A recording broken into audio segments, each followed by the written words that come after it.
சங்கல்பம் அருட்பேராற்றல் கருணையினால் உடல் நலம் நீழாயுள் நிறை செல்வம் உயர் புகழ் மெய்ஞானம் ஓங்கி வாழ்வோம்.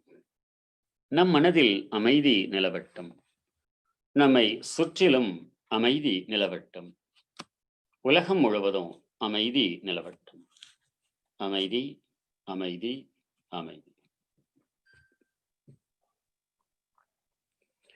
மகரிஷியின் கவிதை.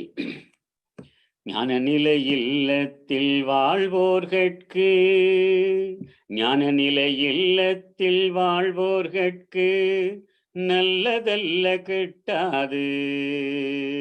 ஞான நிலை இல்லத்தில் வாழ்வோர்கட்கு நல்லதல்ல கிட்டாது. வேண்டுவோர்க்கு காணகமே தகுதி, வேண்டுவோர்க்கு காணகமே தகுதி எனவும் கற்பித்த கருத்தேற்ற காலமது மாறிப்போச்சு. கற்பித்த கருத்தேற்ற காலமது மாறிப்போச்சு. ஞான நிலை இல்லத்தில் வாழ்வோர்கட்கு நல்லதல்ல கிட்டாது. மோன நிலையில் இருந்த இயற்கை ஒன்றே, மோன நிலையில் இருந்த இயற்கை ஒன்றே முடிவாக மனித அறிவின் உயர்வில், முடிவாக மனித அறிவின் உயர்வில் தானடைந்த பரிணாமமே, தானடைந்த பரிணாமமே பிரபஞ்ச தத்துவங்கள் என்றறிந்தோர் பெருகிவிட்டார், என்றறிந்தோர் பெருகிவிட்டார். வாழ்க வளமுடன். சான்றோர் பெருமக்களே, மனிதரும் ஞானமும், ஞான நிலை என்பது இல்லத்தில் வாழ்வோர்கெல்லாம் அது தேவையல்ல, நல்லது, முயற்சி செய்தாலும் கிட்டாது. யாருக்காகிலும் ஞானம் வேண்டுமெனில் கானகம்தான் சிறந்தது என்று சொன்ன காலமெல்லாம் அலையேறி போய்விட்டது. அதை அனைவருமே உணர்ந்து கொள்ள முடியும். மௌன நிலையில் இருந்த இயற்கைதான் முடிவாக நிறைவாக மனித அறிவின் உயர்வில் தான் அடைந்த பரிணாமமாக பிரபஞ்ச தத்துவங்கள் என்ற அறிவின் நிலையில் உயர்ந்தோர் எண்ணிக்கை பெருகிவிட்டது என்று மகரிஷி அறிவிக்கின்றார். ஆக அந்த அடிப்படையில் ஞானமும் தான் இயற்கை பற்றிய, எதை பற்றிய, அனைத்தை பற்றிய ஞானம்தான் மனிதனை உயர்ந்த நிலைக்கு கொண்டு செல்லும் என்னும் அடிப்படையில் இப்பொழுது நமது மதிப்பிற்கும் மரியாதைக்கும் உரிய பேராசிரியர் திருநாவுக்கரசு ஐயா அவர்கள் உடுமலைப்பேட்டையிலிருந்து நம்மோடு நேரலையில் இணைப்பில் இணைய இருக்கிறார்கள். ஞானமும் வாழ்வும் என்னும் தலைப்பில் அவர்கள் உரை நிகழ்த்த இருக்கிறார்கள். ஐயா அவர்களை பற்றிய ஒரு சிறிய குறிப்பு. கடந்த 20 ஆண்டுகளாக இந்த மனவளக்கலையில் தன்னை ஈடுபடுத்தி கொண்டு சிறப்பாக தொண்டு செய்து கொண்டிருக்கிறார். யோகா ஃபார் ஹியூமன் எக்ஸலன்ஸ், யோகமும் மனித மாண்பும், இதில் MA நிறைவு செய்து தொடர்ந்து அதில் MPhil நிறைவு செய்திருக்கிறார்கள். மேலும் வேதாத்திரியத்தில் இருக்கக்கூடிய ஆர்வத்தின் காரணமாக பாரதியார் பல்கலைக்கழகத்தில் முனைவர் பட்டத்திற்காக பதிவு செய்து ஆராய்ச்சி படிப்பையும் ஐயா அவர்கள் மேற்கொண்டு வருகிறார்கள்.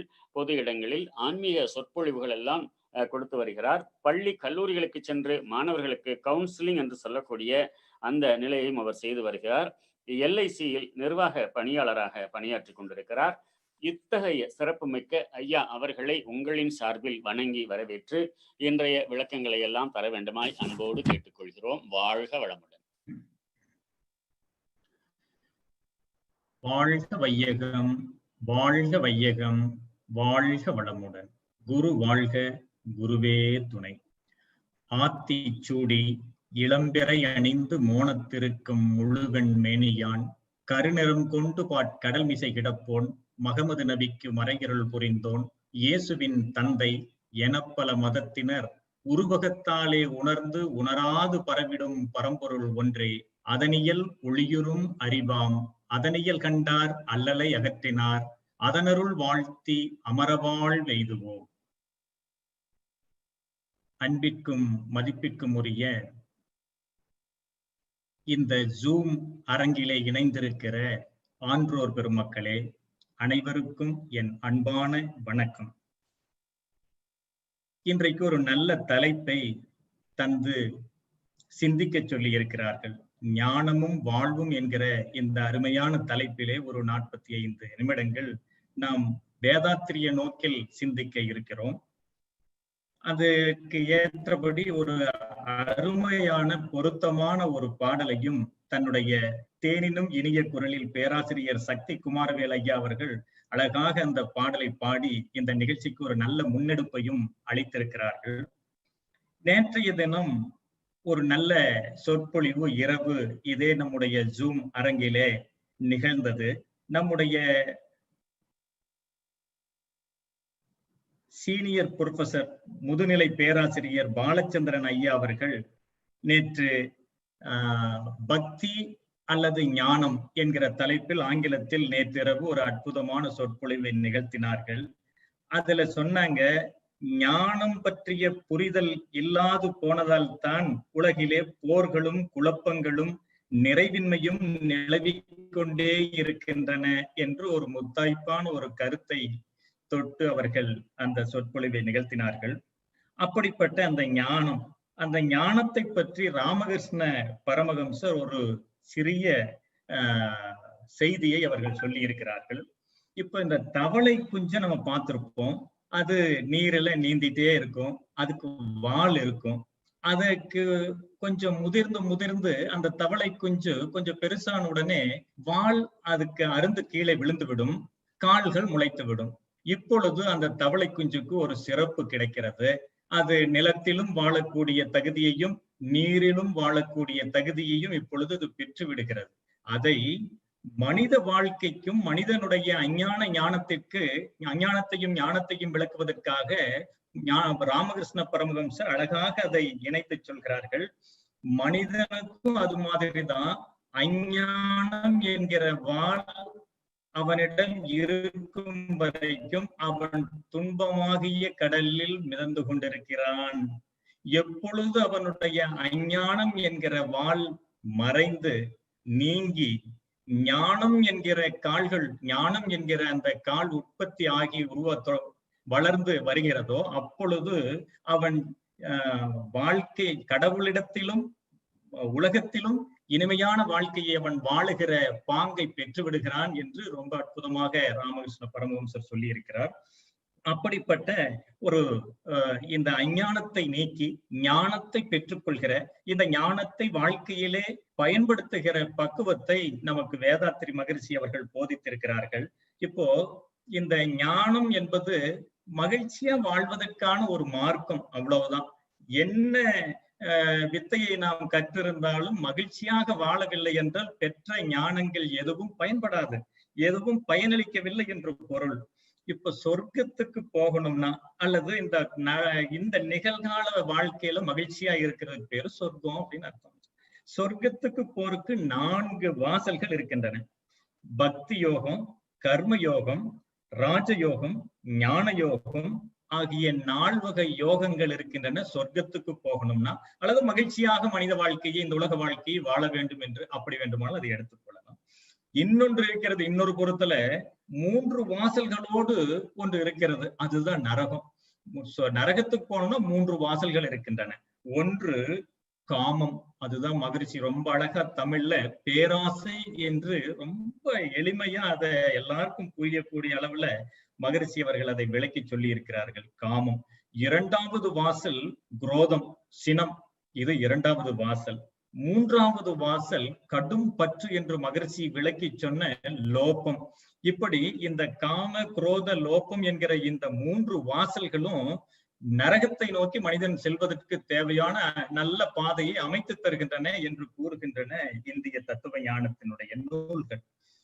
இதுல இந்த முதல்ல இருக்கக்கூடிய அந்த 4 வாசல்கள், அதாவது பக்தி யோகம், கர்மயோகம், ராஜயோகம், ஞான யோகம், இந்த 4ஐயும் உள்ளடக்கியதாக ஏதாவது ஒரு நெறி, தத்துவ நெறி உலகத்திலே எதிலையாவது இருக்கா என்று பார்த்தால் ஒவ்வொன்றும் ஒவ்வொன்றை பேசுகிறது. இந்திய தத்துவ ஞானத்தினுடைய பல பிரிவுகளும் இதில் ஏதாவது ஒன்றை பெரிதாக எடுத்து பேசுகிற அமைப்புகளாக, நிறுவனங்களாக இருக்கின்றன. ஆனால் இவை எல்லாவற்றையும் உள்ளடக்கிய ஒரு அருமையான ஞான மார்க்கம் எது என்று பார்த்தால், எல்லாவற்றையும் உள்ளடக்கிய வழி எது என்று பார்த்தால் அதுதான் வேதாத்திரியமாக நமக்கு விடை கிடைக்கிறது.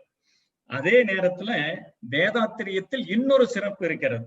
இந்த நரகத்துக்கான 3 வாசல்களை எப்படி அடைப்பது, அந்த 3 வாசல்களுக்கு பக்கத்துல மனிதன் திரும்பி கூட பார்க்காம எப்படி இருப்பது என்பதற்கெல்லாம் சிறப்பான பயிற்சிகளை கொடுத்து, ஞானத்தையும் கொடுத்து, இந்த ஞானத்திலே இருந்து நெறி பெறலாமல் நீண்ட நெடுங்காலத்திற்கு விழிப்புணர்வோடு ஞானத்தை எப்பொழுதும் மனதிலே இருந்து பிறழ விடாமல் அதை பற்றி பிடித்துக் கொண்டு, சிக்கன பிடித்துக் கொண்டு எப்படி நடைபோடுவது வாழ்க்கை முழுவதும் என்கிற கலையையும் கற்றுக் கொடுப்பதாக இருப்பதுதான் மனவளக்கலை, வேதாத்திரியம் என்பதிலே நமக்கெல்லாம் பெரிய மகிழ்ச்சி இருக்கிறது.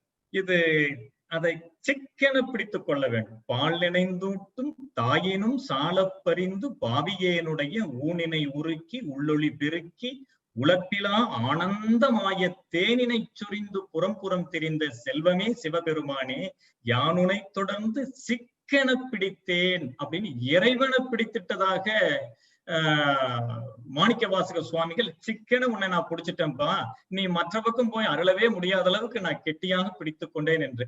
அப்படி இந்த ஞானத்தை விடாமல், கொஞ்சம் ஏமாந்தாலும் விழிப்புணர்வு என்று மகரிஷி அடிக்கடி சொல்வார்கள். அந்த விழிப்புணர்வு கொஞ்சம் மாறிவிட்டாலும் அதுல சறுக்கிரும், ஞானம் நம் கையை விட்டு போயிரும். அப்படிங்கிறதுனால மகரிஷி அதை கெட்டியாக பிடித்துக் கொள்ளத்தக்க பயிற்சி முறைகளை நமக்கு வகுத்து தந்திருக்கிறார்கள். ஒவ்வொரு நிமிடமும் ஒவ்வொரு நொடியும் அந்த பயிற்சியிலேயே நம் மனதை வைத்திருக்க வேண்டும்.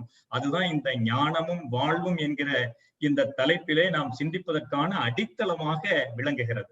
ஏன்னா நான் எல்லாம் தெரிஞ்சிட்டேன் சார், ஆனா கொஞ்சம் கொஞ்சம் அப்பப்ப டென்ஷன் ஆகுது, வீட்டுல யாராவது ஏதாவது எனக்கு பிடிக்காத மாதிரி பேசினாங்கன்னா சண்டை வருது அப்படின்னா ஞானம் வரவில்லை என்ற அர்த்தம், அல்லது வந்த ஞானம் கொஞ்சம் விடைபெற்று போய்விட்டது என்ற பொருள். எந்த ஞானத்தை நீங்கள் கற்றுக்கொண்டாலும் அதை பயன்படுத்தி டெஸ்ட் பண்ணி பார்க்க வேண்டிய இடம் என்று ஒன்று உள்ளது என்றால் அது உங்களுடைய குடும்பம் என்று சொல்லி இருக்கிறார். நீங்கள் எதை கற்றுக்கொண்டாலும் அதை அங்க போய் டெஸ்ட் பண்ணி பாருங்க, அங்க அமைதி இருக்கா குடும்பத்துல, அதான் மீட்டர். மகரிஷி இதையெல்லாம் கேஜ் பண்றதுக்கான ஒரு அளவுகோலாக ஒன்றை வைத்திருக்கிறார். அதுதான் ஞானம் ஒருவனுக்கு வந்திருக்கிறதா என்று பார்க்க வேண்டும் என்றால் அவன் வீட்டில சின்ன சின்ன விஷயங்களுக்கு கோபப்படாம இருக்கான. வெளியே ரொம்ப சார்ந்த சுரூபிகள், அன்னைக்கு கூட ஒரு அன்பர் கேட்டாரு, வெளியெல்லாம் நான் நல்ல மனிதனாக என்னால் வாழ முடிகிறது, ஆனா வீட்டுக்கு போனா ஏதாவது சின்ன பிரச்சனை வந்தாலே கொஞ்சம் டென்ஷன் ஆகிருந்தீங்க அப்படின்னு சொல்லி ஒருத்தர் கேட்டாரு.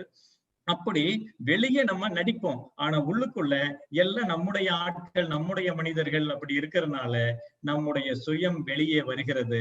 அப்படிப்பட்ட அந்த சுயம்தான் ஒரிஜினாலிட்டி.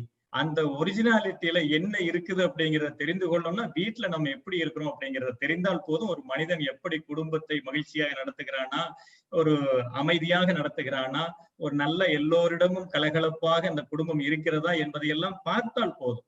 அப்படிப்பட்டதுதான் ஞானம். அந்த ஞானத்தை பயன்படுத்த வேண்டிய இடம் இல்வாழ்க்கை. ஆக ஞானத்தை தனியாக பிரித்து மகரிஷி பார்க்கவே இல்லை. இந்த ஒரு சாமியார் ஒருத்தர், காட்டுல ஒருத்தர் இருந்தார். சாமியார் திடீர்னு ஒரு ஊருக்கு வந்தாரு சாமியார். அந்த சாமியார் கிட்ட போய் எல்லாம் ஆசீர்வாதம் வாங்கிட்டு வந்தாங்க. ஒரு இளைஞன் போய் சாமியார்கிட்ட ஏதோ 2 பேசுவோமே அப்படின்னு சொல்லிட்டு அவங்க கிட்ட கேட்டான். சாமியார் கிட்ட அந்த பையன் கேட்டான், ஐயா சாமி, உங்களுக்கு ஞானம் வந்ததுனால நீங்க இதெல்லாம் எங்களுக்கு சொல்றீங்க, உங்களுக்கு ஞானம் வந்த பிறகு நீங்க சாமியார் ஆனீங்களா, இல்ல சாமியார் ஆன பின்னாலும் உங்களுக்கு ஞானம் வந்ததா அப்படின்னு கேட்ட உடனே சாமியார் தான் சொன்னார், ஞானம் வந்த பிறகுதான்ப்பா நான் சாமியார் ஆனேன். ஏன்னா என் ஒய்ஃப் பேரு ஞானாம்பாள், ஞானம் என்கிற ஞானாம்பாள் வந்த பிறகுதான் நான் அப்பவே சாமியார் ஆகிட்டேன்னு சொல்லி சொன்னார்.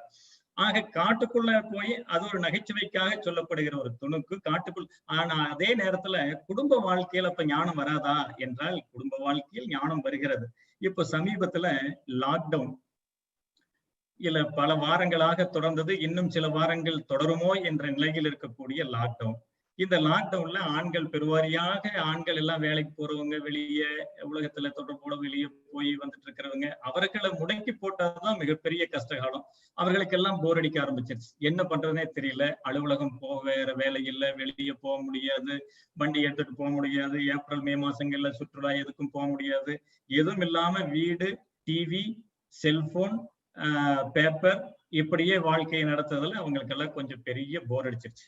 அத எப்படின்னா எங்க வீட்ல எல்லாம் ரொம்ப கருணையோடு எனக்கெல்லாம் போர் அடிக்காம எங்க வீட்ல எல்லாம் பாத்துட்டாங்க. எங்க வீட்டுல துணைவியார் நீங்க கவலைப்படாதீங்க, போர் அடிக்காம நான் பாத்துக்கிறேன் உங்களுக்கு என்று சொல்லி சமையலறையில இதுவரைக்கும் நான் சமையலறையில எது எங்க இருக்குன்னு கூட எனக்கு தெரியாது.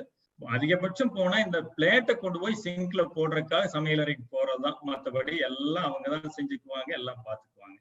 ஆக இப்படி இருக்கிற போது நீ கவலைப்படாதீங்க, போர் அடிக்காத ஒரு அருமையான ரகசியம் இருக்குது. அது மகிழ்ச்சி சொல்லி கொடுத்துருக்காருன்னு தெரியல உங்களுக்கு, நான் சொல்லித்தரேன் வாங்க அப்படின்னு சொல்லி இப்போ ஒரு நல்ல பயிற்சி கொடுத்தாங்க. இப்ப எனக்கு ஒரு படி அரிசிக்கு ஒரு சுட்டி, அதாவது ஒரு டம்ளர் உளுந்து பருப்பு போட்டால்தான், அதை 3 மணி நேரம் ஊற வச்சாதான் இட்லிக்கு மாவு அரைக்கக்கூடிய தகுதியை அவை பெறுகின்றன என்று தெரியுது. அதுலயும் எவ்வளவு நேரம் அதை அரைக்கணும், அரிசியை எவ்வளவு நேரம் மாவு அரைக்கணும், எவ்வளவு நேரம் உளுந்து அரைக்கணும், முதல்ல எதை அரைக்கணும், எவ்வளவு உப்பு போட்டு கலக்கணும், இதுக்கு எல்லாம் தெரிய ஆரம்பிச்சிருச்சு. அது மட்டும் இல்லைங்க, குக்கர்ல ஒரு 1:3, அதாவது ரைஸ் அண்ட் வாட்டர் ரேஷியோ, இதெல்லாம் எனக்கு கற்றுக் கொடுத்தாங்க. இதெல்லாம் இப்ப நான் தெரிஞ்சிட்டேன். எவ்வளவு நேரம் வச்சிருக்கணும், 4 விசில் அடிக்க வரைக்கும் வச்சிருக்கணும், சிம்மில் வச்சா நல்லா இருக்கும், இப்படி எல்லா டெக்னிக்கும் அதை தெரிஞ்சிருச்சு. சரி, இப்ப இது அவங்க என் மேல எவ்வளவு அன்பும் கருணையும் இருந்ததுனால எனக்கு இப்படி ஒரு பெரிய விஷயம் செஞ்சிருக்காங்க பாத்தீங்களா.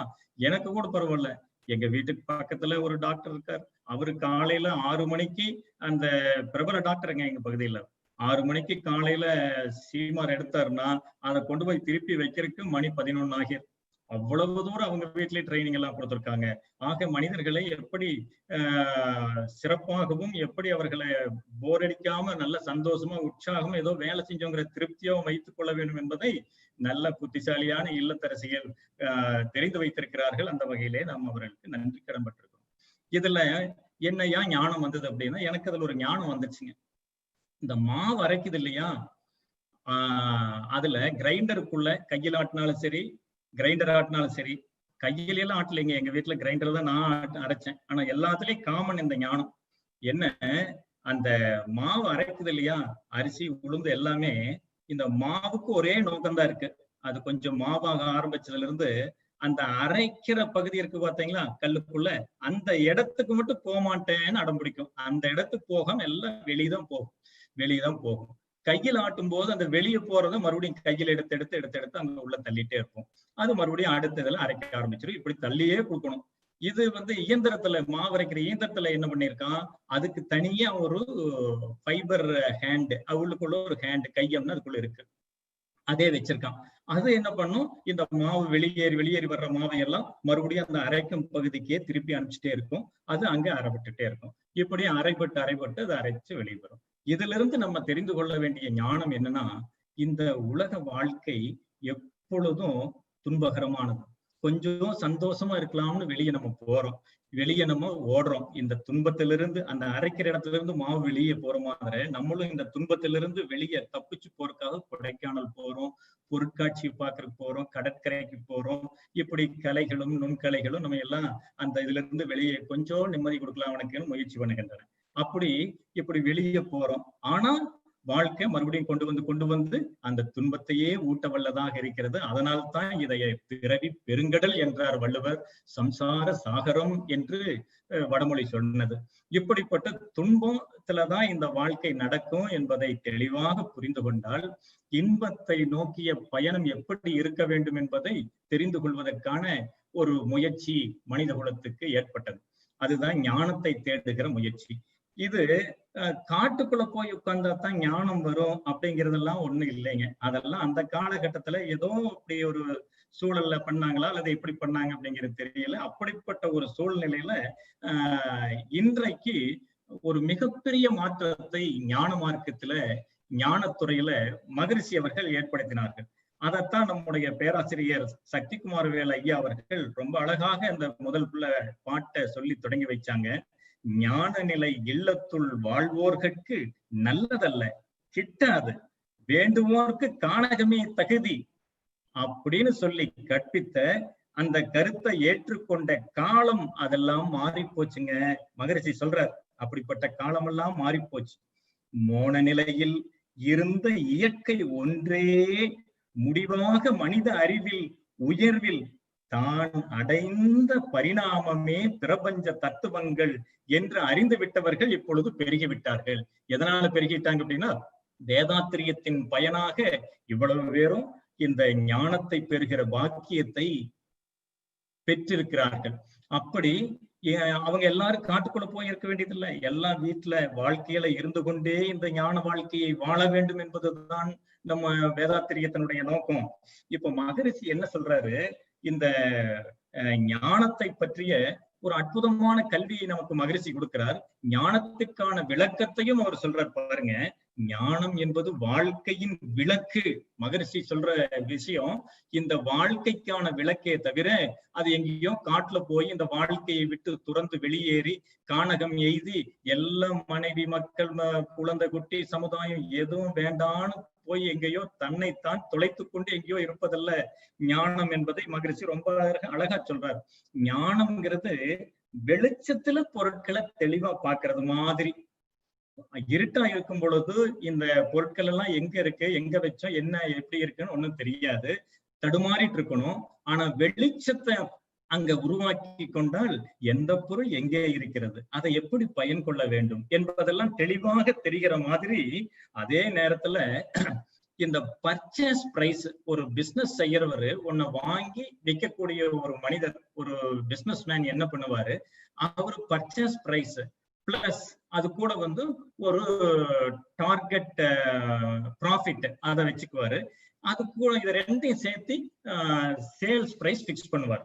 இப்போ இந்த பர்ச்சேஸ் பிரைஸ் சரியா தெரியலன்னு வச்சுக்கோங்க, எப்படி அவர் விற்பாரு, மொத்தமா ஏதோ ஒன்று சொல்லி வித்துருவாரு. அதுல தப்பாவும் இருக்கலாம், சரியாவும் இருக்கலாம். அந்த குறையை போக்குவதற்காக ஒரு பர்ச்சேஸ் பிரைஸ் தெளிவா தெரியும் ஒரு வியாபாரிக்கு. அப்படி தெளிவாக ஒரு கொள்முதல் விலை தெரிந்தவன் விற்பனை விலையை துல்லியமாக நிர்ணயிப்பது போல இப்படி ஒரு உவமையை சொல்றார். அடுத்தது இன்னொன்னு சொன்னாரு, முறையாக அடுக்கி வைத்த பொருட்களை. பல வீட்டுகள்ல அதான் சார் பிரச்சனை. எந்த பொருளும் எங்க வச்சாலும் இருக்காது, அது அங்கங்க மாறி இடம் மாறி அப்படி இப்படி கிடக்கும். வீட்டுல பூரா அங்கங்க துணிக, கதவுல, சேர்ல, டேபிள்ல எல்லாம் துணிகள்லாம் கிடக்கும், இறைஞ்சு கிடக்கும். புத்தகங்களும் அங்கங்க எல்லாம் வீசி கிடக்கும். எதை எங்க எடுக்கணும் அப்படின்னா அதை தேடி எடுப்பதற்கு 1 மணி நேரம் ஆகிரும். அப்படிப்பட்ட பிரச்சனை இல்லாம முறையாக அடுக்கி வைத்த பொருட்கள்ல தேவையான ஒன்றை கால விரயமே இல்லாமல் குறிப்பாக எடுத்துக்கொண்டு வருவது போல மனிதன் இந்த உலக வாழ்க்கைய செம்மையாகவும் மிக அழகாகவும் அற்புதமாகவும் இவை எல்லாவற்றுக்கும் மேலாக எளிமையாகவும் வாழ்ந்திட உதவுகிற ஒரு பொருள்தான் ஞானம் என்று வேதாத்திரி மகரிஷி கூறுகிறார். ஞானத்துக்கு இதுக்கு மேல எளிய விளக்கம் யாருமே சொல்லலை. மிகச்சிறந்த விளக்கம் அது. ஏன்னா இந்த உலகத்துல கிடைக்கிற பொருட்கள், உணவு பொருள் இதுகெல்லாம் இருக்கு இல்லைங்களா, அதனாலதான் உடலுக்கு ஆக்கமும் ஊக்கமும் கிடைக்கிறது. இந்த உடம்பை காக்கிறதுக்கு அந்த பொருட்கள் எல்லாம் பயன்படுது. அதே நேரத்துல காமம் என்கிற உடல் ரசாயனத்தின் காரணமாக குடும்பங்கள் உற்பத்தி ஆகின்றன, குடும்பங்கள் தொடர்ந்து காக்கப்பெறுகின்றன. அதே நேரத்துல நல்ல அறம் என்கிற ஒரு நெறியால் மட்டும்தான் சமுதாயம் காக்கப்பெறுகிறது, உருவாகிறது. இந்த அறம் இல்லை என்றால் சமுதாயமா இருப்பது காட்டு மிராண்டியாக இருந்தவன் அறவழிப்பட்டதன் பயனாக சமுதாயத்துக்கு வந்து சேரலாம். அப்படி சமுதாயத்திற்கு வருவதற்கும் சமுதாயமாக உருவாகி அந்த சமுதாயம் காக்க பெறுவதற்கு இந்த அறம் துணை பெறுகிறது. அது போல தத்துவ ஞானம் என்கிற விளக்கத்தால் இந்த மனிதனுடைய வாழ்க்கையில சமாதானம் என்கிற அமைதி ஆக இப்படி நடப்பதற்கு காரணம் அந்த ஞானம். இந்த மனித வாழ்க்கையில சமாதானம் என்கிற ஒரு பொருள் நிலவ வேண்டும் என்றால், அது உற்பத்தியாக வேண்டும் என்றால், அது தொடர்ந்து அவனுடைய வசம் இருக்க வேண்டும் என்றால் அதற்கு தேவையான ஒன்று ஞானம். அந்த அளவுக்கு எவ்வளவு தூரம் இந்த ஞானம் ஒருவனிடத்திலே இருக்கிறதோ அந்த அளவுக்குத்தான் அவனுக்கு சிறப்பும் இன்பமும் அமைதியும் கிடைக்கின்றன என்பது மகரிஷி அவர்கள் பேசியது. எனவே மகரிஷி அவர்கள் சொன்ன ஞானம் என்பது வாழ்க்கையின் விளக்கு என்று சொன்னதுல எந்த ஒரு சந்தேகத்துக்கும் இடமில்லாத அளவுக்கு அவர் அதை விளக்கி சொல்லிட்டார். மிக எளிமையான விளக்கத்தை கொடுத்தார். ஞானம்னா என்னமோ பெரிய மிகப்பெரிய வானியல் சாஸ்திர அறிவு அல்லது பஞ்சபூத தத்துவ அறிவு மட்டும் அல்லது வேதங்களை எல்லாம் கரைச்சு குடிக்கிறது தான் அறிவு, இப்படிப்பட்டதெல்லாம் தான் ஞானம் அறிவு அப்படின்ட்டு இருக்கிறது எல்லாம் விட்டுட்டு அந்த ஞானத்தால் என்ன கிடைக்கும், எதெல்லாம் ஞானம் அப்படிங்கறத எளிமையாக விளக்கி சொன்னார். இத பிருகதாரண்ய உபனிஷத்துல ஒரு செய்தியை சொல்லியிருக்காங்க. அசத்தோமா சத்கமய தமசோமா ஜோதிர்கமய மிருத்யோமா அமிர்தம் கமய. இதுல பாருங்க, ஓம் சாந்தி சாந்தி சாந்தி என்று சாந்தி மந்திரத்தை இப்படி சொல்லியிருக்காங்க அந்த பிருகதாரண்ய உபனிஷத்தை உருவாக்கிய முனிவர்கள். அந்த இரண்டாவது வரி ரொம்ப முக்கியமானது. தமசோமா ஜோதிர்கமய, அஞ்ஞான இருளிலிருந்து ஞான ஒளியை நோக்கி என்னை செலுத்துவாயாக என்று இறைவனிடம் பிரார்த்தனை செய்கிற பாடல் இது. ஞான ஒளியை நோக்கி என்னை செலுத்து, அஞ்ஞானத்துல விழுந்து கிடக்கிற என்னை ஞான ஒளியை நோக்கி செலுத்து என்று சொல்றார். இந்த உலகத்துல மிகப்பெரிய ஒரு விஷயம் என்ன அப்படின்னா, இந்த பிரபஞ்சம். இந்த பிரபஞ்சத்துல நம்ம தான் மிகப்பெரிய விஷயமா நம்ம நினைக்கிறோம். ஆனா மேலைநாட்டு தத்துவ ஞானத்தினுடைய அத்தாரிட்டியாக திகழ்கிற பெர்னட் ரஷல் அவர் என்ன சொன்னார் தெரியுமா? I am the speck of the universe என்று ரொம்ப அழகாக அவர் அந்த தத்துவத்துக்கு ஒரு நல்ல ஒரு விஷயத்தை சொன்னார். தத்துவத்தினுடைய முத்தாக ஒன்றை எடுத்து தந்தார். என்ன சொல்றாரு? இப்ப டஸ்ட் என்று சொன்னால் ஒரு துகள், தூசு. அதுலயே ஸ்பெக் என்று சொல்லிவிட்டார். ஸ்பெக்னா டஸ்ட பல 100 முறை பிரித்து பிரித்து கடைசியில மிச்சமாகக்கூடியதுதான் இந்த தூசு. துகளை விட நுண்ணியது. அப்படிப்பட்ட அந்த தூசை விட நான் ரொம்ப சாதாரணமானவன்பா அப்படின்னு சொன்னார். I am the speck of the universe. இந்த பிரபஞ்சத்தை கம்பேர் பண்ணும் போது நான் ஒண்ணுமே இல்லை, கண்ணுக்கும் கூட தெரியாத பொருள், கண்ணுக்கும் கருத்துக்குமே எட்டாத அப்படிப்பட்ட ஒரு ஒரு துகள், ஒரு தூசியாக நான் இருக்கிறேன் அப்படின்னு சொன்னாரு. இந்த மாபெரிய பிரபஞ்சத்தோடு மனிதனை ஒப்பிட்டு பார்த்தால் அப்படித்தான், மனிதன் ரொம்ப சின்னவன் தான்.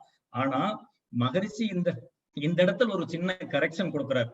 ஆமா ஐயா, ரசல் ஐயா, அது உண்மைதான், நம்ம தூசுதான்.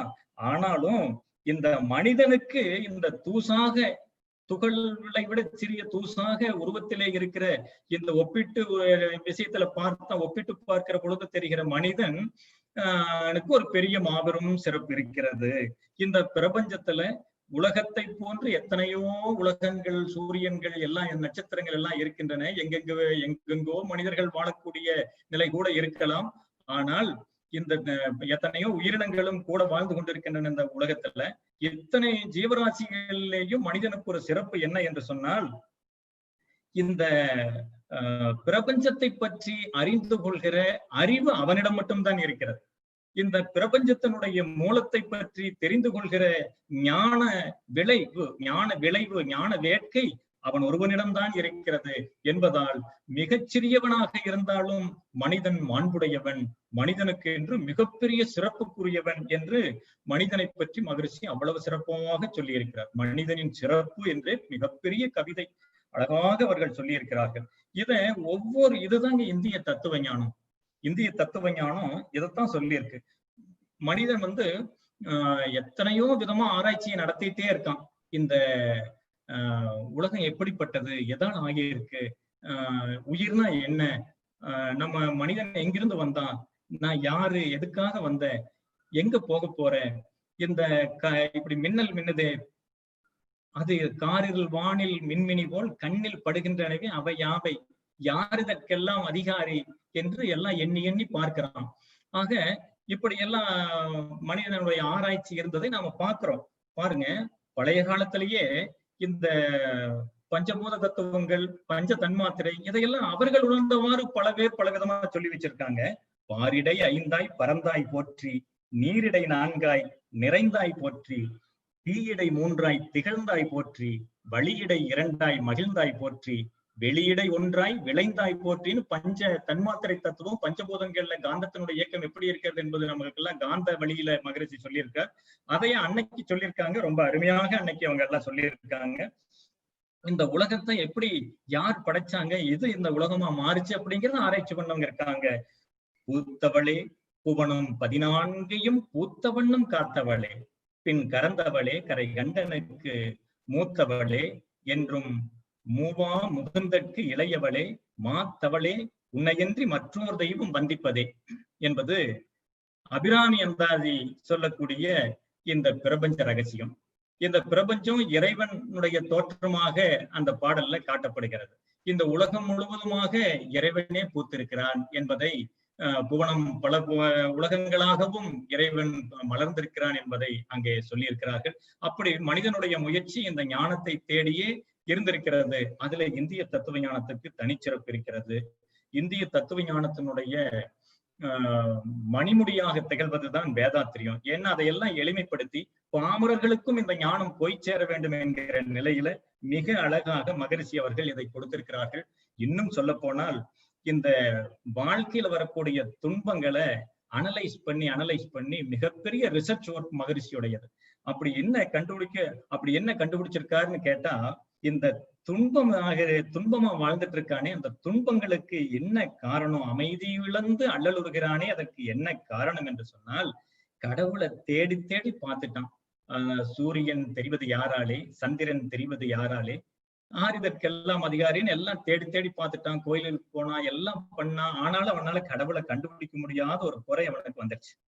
அதுக்கப்புறம் உலகத்துல இந்த ஆன்மீகத்துறையோட பொருளாதாரத்தையும் சேர்த்து ஒரு சேர கொண்டு வந்து சேர்த்த பெருமகனார் வேதாத்திரி மகரிஷி. அடுத்தது இன்னொரு குறை அவனை கண்டுபிடிச்சார் மகரிஷி. என்ன தெரியுமா?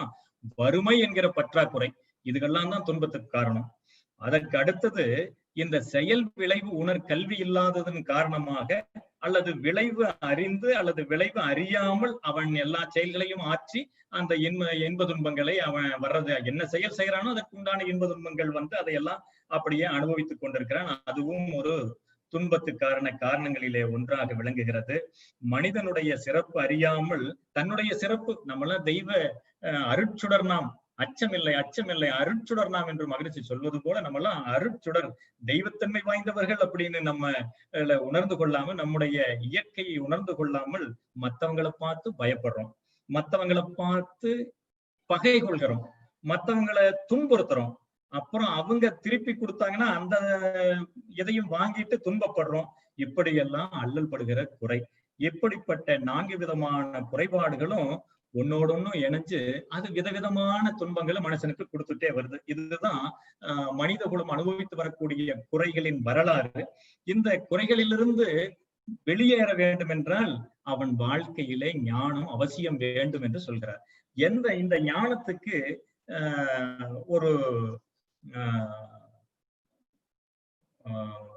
ஒரு ஃபார்முலா ஏதாவது இருக்கா என்று பார்த்தால், நம்ம மகரிஷி நிறைய சொல்லியிருக்காரு. அதை நம்ம ஒவ்வொரு நாளும் நம்ம பேராசிரியர்கள் சொல்வதை கேட்கிறோம். அதெல்லாம் இல்லாம முந்தைய காலத்துல எப்படி சொல்லியிருக்காங்க என்று நான் தேடி பார்த்தேன். அதுல பகவத்கீதை, இந்திய தத்துவ ஞானத்துல நவீன கால மணிமுடி வேதாத்திரியம் என்று சொன்னால், பண்டை காலத்தினுடைய மணிமுடியாக திகழ்ந்தது பகவத்கீதை. அப்படிப்பட்ட ஒற்றுமைகள் இரண்டுக்கும் இருக்கின்றன. பகவத்கீதையில 19 அத்தியாயங்கள்ல முதல் 12 அத்தியாயங்கள் எல்லாம் சொல்லி முடிச்சு அத பல விஷயங்களை சொன்னவரு 13வது அத்தியாயம் சேத்திரக்கிய விபாக யோகம் என்று பெயர். அந்த அத்தியாயம் தான் என்ன சொல்லுதுன்னா, சேத்திரம்னா இந்த உடல், சேத்திரக்கியன்னா உயிர். இந்த உடல் உயிர் தத்துவங்களை விளக்கி சொல்வதற்காக அமைக்கப்பட்ட அந்த அத்தியாயத்துல முதல்ல அவர் என்ன சொல்லியிருக்காருங்கிற பார்த்தா, அதுல வந்து பாமர மக்களுடைய பிரதிநிதியாக சக மனிதர்கள், துன்பத்திலே உழன்று தவிக்கிற சக மனிதர்களுடைய பிரதிநிதியாக விளங்குகிற அர்ச்சுனன் கேட்கிறான், இறைவா, பார்த்த சாரதியாக விளங்குகிற இறைவனே, எது அறியத்தக்கது, எந்த ஒன்றை அறிந்த பின்னால் ஒருவன் மகிழ்ச்சியாக வாழ்கிற அமரத்துவ நிலையை அடைகிறான் என்பதை எனக்கு சொல்லி அருள்வீராக என்று கேட்டதற்கு கண்ணன் மிக சிறப்பாக சொல்கிறார், ஒண்ணும் இல்லையப்பா, யாரும் நினைக்காத ஒரு விஷயம். இப்போ இந்த உலகம்தான் எல்லாம் பெருசு, நம்முடைய வாழ்க்கை தான் பெருசுன்னு நம்ம நினைக்கிறோம். இதைவிட பெரிய பொருட்கள் இருக்கின்றன. அதனுடைய உச்சமாக விளங்குகிற பெரும் பொருள் அதுதான் பரம்பொருளாகிய பரபிரம்மம். அது ஒன்றை பற்றிய அறிவு உனக்கு வந்துவிட்டால் நீ ஞானத்தை பெற்றுவிட்டாய் என்று பொருள் என்று சொல்லி ஒரு அந்த பரம்பொருளுக்கான இலக்கணமாக அந்த இடத்துல நிறைய விஷயங்களை 20 குணங்களை பட்டியலிடுகிறார். அதை தெரிந்து கொண்டால் நாமும் அதை புரிந்து கொண்டால் அதை தெரிந்து கொண்டால் வாழ்க்கையிலே நாம் கடைபிடிக்கக்கூடிய அறிவை வளர்த்து கொண்டால் நாமும் அதுல ஞானத்தை பெற்றுவிட்டோம் என்பதுதான் பொருள். அதற்கான பயிற்சியெல்லாம் நம்முடைய வேதாத்திரியத்திலே சிறப்பாக இருக்கின்றன. அந்த பயிற்சிகளை நாம் தொடர்ந்து கடைபிடித்து வந்தாலே கீதை சொல்கிற அத்துணை ஞானத்தையும் நாம் பெற்றுவிட்டதாக அர்த்தம். இதுல ஞானம் என்பதற்கு என்ன சொல்கிறார்கள் என்றால், அந்த பிரம்மத்தை பற்றி தெரிந்து கொள்ளணும், அது முக்கியமான ஞானம். என்ன சொல்றாரு? தொடக்கம் அற்றது, அதாவது ஆதியும் அந்தமமில்லா அருட்பெரும் சோதி என்று திருப்பள்ளி எழுச்சியிலே மாணிக்க வாசகர் சொல்வது போன்ற தொடக்கம் இல்லாதது, அதுக்கு முடிவும் இல்லை தொடக்கமும் இல்லை, அப்படிப்பட்ட ஒன்று. அடுத்ததாக உளது இலது என கூற இயலாதது. பாருங்க, பாரதியார் இதை தெளிவா புரிஞ்சிருக்கார்.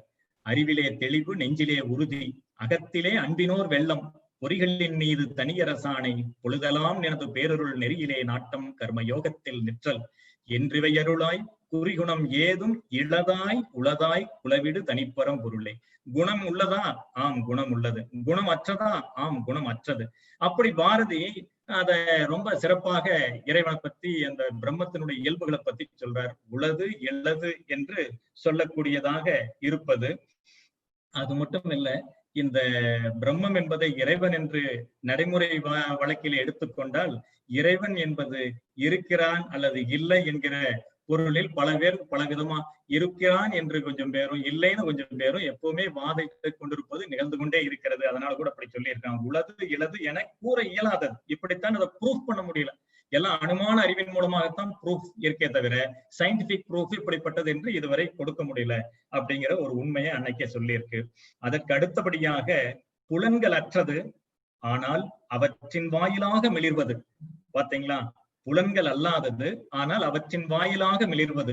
இப்ப இறைவனுக்கு புலன்கள் எதுவும் இல்லை. இறைநிலைக்கு பிரபஞ்சத்துக்கு உடலும் இல்லை, குடலும் இல்லை. அதன் காரணமாக புலன்கள் ஏதும் இல்லை. ஆனால் ஒவ்வொரு ஆன்மாவும், ஒவ்வொரு மனிதனும் அல்லது ஒவ்வொரு உயிரினத்தின் புலன்கள் வழியாக மிளிர்வது, இந்த பஞ்ச தன்மாத்திரையாக காந்தம் தன்மாற்றம் அடைகிறதே, அப்படி அந்த தன்மாற்ற சக்தியாக, அருட்பெரும் சக்தியாக, சுடராக விளங்குவது எதுவென்று சொன்னால் அதுதான் அந்த பிரம்மம். பிரம்மமே அப்படி நடைபெற்றுக் கொண்டிருக்கிறது என்று சொல்கிறார்கள்.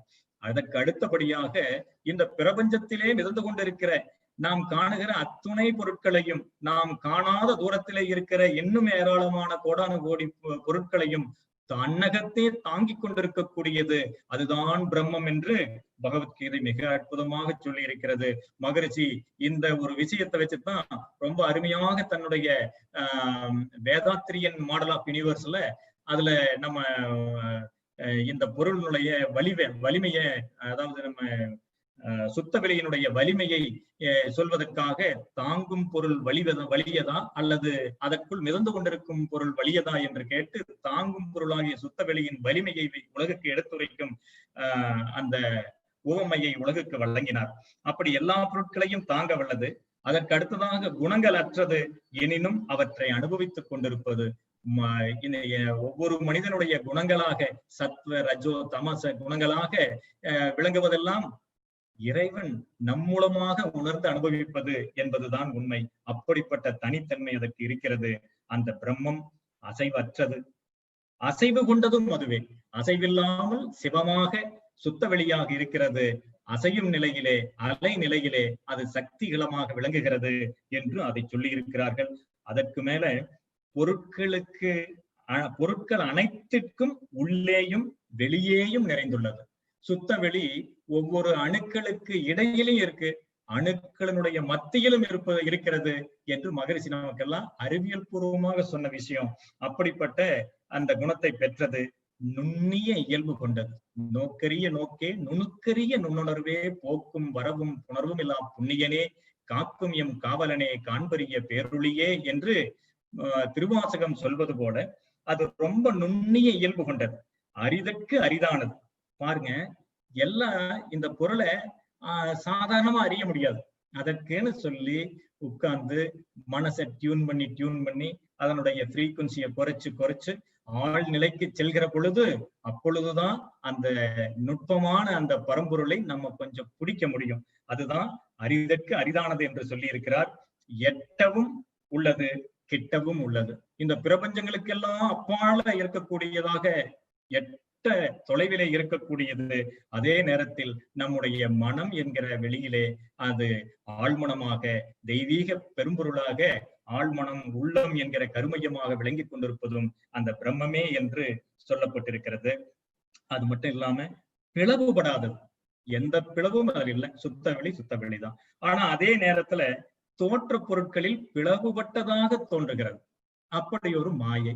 இப்போ நிலம், நீர், தீ, காற்று, நெருப்பு பார்த்தா ஒண்ணுக்கு சம்பந்தமே இல்லை.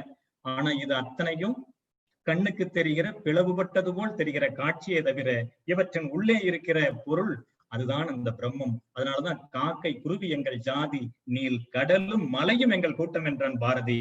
பொருட்களை தாங்குவதும் பொருட்களை அழிப்பதும் அவற்றை தோற்றுவிப்பதும் அந்த பிரம்மமே என்று சொல்லி இருக்கிறார்கள். ஒளிகளுக்கெல்லாம் பேரொளியாக திகழ்வது. சூரிய சந்திரர்கள் எல்லாம் ஒளிமயமாக இருக்கிறார்கள். அதாவது எல்லா நட்சத்திரங்களும் ஒளி வடிவத்தோடு இருக்கு. இந்த ஒளிகளுக்கெல்லாம் பேரொளியாக திகழ்வது அந்த பரம்பொருள் என்று சொல்லப்பட்டிருக்கிறது. இருளுக்கு அப்பாற்பட்டதாக விளங்குவது அதுதான் அறிவு. இறுதியாக சொல்லப்பட்ட வாசம் அது அறிவு. அறியப்படுவது, அறிவினால் அடையப்படுவது, அனைவர் உள்ளத்திலும் திகழ்வது என்று முத்தாய்ப்பாக சொல்லப்பட்டது இந்த செய்தி. இதுல அறிவு, அறியப்படுவது, அறிவினால் அடையப்படுவது என்று இதை அறிவுமயப்படுத்திய பெருமை கீதை அன்றைக்கு அதை செய்திருக்கிறது. அதன் விளைவாக மகரிஷி அவர்கள் இன்றைக்கு அறிவுக்கு திருக்கோயில்கள் எழுப்பியிருக்கிறார். அது மட்டுமல்லாம ஒவ்வொரு ஊரிலும் அறிவு திருக்கோயில்கள் இருக்கின்றன.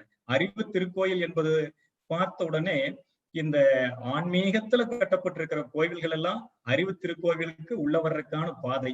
அதுக்குள்ள வந்துட்டா ஒரு higher level of spiritual education என்பது அறிவு திருக்கோவிலில் தான் அந்த எஜுகேஷன் நிறைவுறும் என்பதால் அறிவு திருக்கோவில்களை நாடுதோறும், ஊர்தோறும், உலகுதோறும் மகரிஷி அவர்கள் தோற்றுவித்தார்கள். இது பகவத்கீதை சொல்கிற இந்த ஞானத்தை யார் பெறுகிறார்களோ, இதை பற்றிய அறிவை யார் தெரிந்து கொள்கிறார்களோ, ஏன்னா எல்லா உயிர்களும் ஒரே இடத்திலிருந்து தான் என்னிலிருந்து தான் புறப்பட்டிருக்கின்றன என்பதையும், இந்த உலகப் பொருட்கள் எல்லாம் நானே என்று இறைவன் சொல்வதும், இது வேதாத்திரியத்தினுடைய மூலமாக இதை கொள்வதில் எந்த குறையும் இல்லை. அப்படிப்பட்ட இந்த ஞானத்தை பெற்றுக்கொண்டால் எல்லா உயிர்களும் நம்முயிரே என்கிற உயர்ந்த நிலைக்கு நாம் சென்று விட்டால் இந்த உலகத்துல மற்றவர்களை துன்புறுத்தவோ பிறரால் நமக்கு துன்பம் வருவதோ இல்லாமல் போய்விடும். எல்லா வளங்களையும் நாம் மனதால் பெற்றுக்கொள்ள முடியும். அதுதான் ஞானம் என்றால் மன இயக்க இயல்பறிந்து நான் என்ற இயற்கை தத்துவம் உணர்ந்து மோனம் என்ற ஒன்றாயும் மோகம் ஆதி மூவிரண்டு குணங்களாய் பரிணாமத்தால் ஆன பொருள் அனைத்திலும் தான் அறிந்து நிற்கும் அளவாயும் அமையும் அறிவு எல்லை கண்டு மானம், மரியாதை, உடல் ஒழுக்கம் காத்து மனிதரிடை மனிதராக வாழ்தலாகும். ஞானம் பெற்றா மனிதர்களுக்கிடையில மனிதர்களாக மிகச்சிறந்த மனிதனாக, மாமனிதனாக, ஒவ்வொரு நாளும் மகிழ்ச்சியே கொண்ட மனிதனாக வாழ இயலும் என்பதை மகரிஷி அவர்களுடைய கருத்து. அந்த பாடல் ரொம்ப அழகாக அதிலே சொல்லி இருக்கிறார்கள். ஞானத்தை இன்னும் ஒரு வகையில எளிமையா சொல்லணும் அப்படின்னா, ஞானம் பரஞானம் என்பது ஒன்று, அபரஞானம் என்று ஒன்று. இப்படி ரெண்டு வகையான ஞானம் இருக்கிறது. இப்ப நம்ம சயின்ஸ் படிக்கிறோம், பிசிக்ஸ், கெமிஸ்ட்ரி எல்லாம் படிக்கிறோம், கம்ப்யூட்டர் எஜுகேஷன் படிக்கிறோம், மேத்தமேட்டிக்ஸ் படிக்கிறோம். இது எல்லாம் இந்த உலக வாழ்க்கையை நீந்தி கரை சேருவதற்கு தேவையான இந்த உலக வாழ்க்கையினுடைய பொருட்களையும் நம்மளுடைய பசியை மாற்றுவதற்கு தேவையான ஞானம். இது அபர ஞானம். ஆனா அதே நேரத்துல பரஞானம் என்று ஒன்று இருக்கிறது. அது இந்த உலகமெல்லாம் எப்படி தோன்றுச்சு, எங்கிருந்து தோன்றுச்சு, கடவுள்னா என்ன, அது எப்படிப்பட்டது என்கிறதுதான் பரஞானம். இதுல அபரஞானம் அவசியமானது, வாழ்க்கையை நடத்துவதற்கு தேவையானது. ஆனால் வாழ்க்கை முழுமையடையுமா என்றால் முழுமை அடையாது. ஏன்னா சனத்குமாரர்னு ஒரு பெரிய யோகி இருந்தாருங்க அந்த காலத்துல. இந்த செய்தியோடு நிறைவு செய்தால் சரியாக இருக்கும் என்று நான் கருதுகிறேன். சனத்குமாரர் என்று ஒரு பெரிய ஒரு யோகி இருந்தார் அந்த காலத்துல. அவர்கிட்ட நாரத முனிவர் அவருக்கு சீடர். அவரு ஒரு நாள் குருதேவரை பாக்குறதுக்காக நாரதர் வர்றாரு. வந்து, ஐயா எனக்கு எத்தனையோ படிச்சுட்டேன், எல்லா உலகத்தையும் 14 லோகங்களையும் நான் விசிட் பண்ணி பார்த்துட்டேன், எல்லாத்தையும் தெரிஞ்சுட்டேன், மனிதர்களுடைய எல்லா நேச்சரும் எனக்கு தெரியும். ஆனாலும் எனக்கு ஒரு குறைங்க சாமின்னு கேட்டாரு. என்னப்பா குறை உனக்குன்னு கேட்ட போது அவர் சொன்னாரு, ஒண்ணும் இல்லைங்க, நிம்மதியே இல்ல மனசுல, வாழ்க்கையில மகிழ்ச்சி இல்ல, என்ன பண்றது, இத்தனைய படிச்சு எனக்கு இப்படி ஒண்ணு இல்லாம போச்சே அப்படின்னு நாரதர் வந்து அவர் குருநாதர் கிட்ட கேட்கிறார். அதற்கு அவரு சனத்குமாரர் கேட்டாரு, சரி உனக்கு நான் போதிக்க வேண்டிய அவசியம் இருக்கிறது, அதற்கு முன்னால் உனக்கு என்னெல்லாம் நீ நிறைய தெரிஞ்சுக்கணும்னு சொன்னீங்க, உனக்கு என்னெல்லாம் தெரியும் அதை சொல்லு, அதுல எது விடுபட்டு இருக்குதோ அதை நான் சொல்லி தர்றேன்ப்பான்னு கேட்டாரு.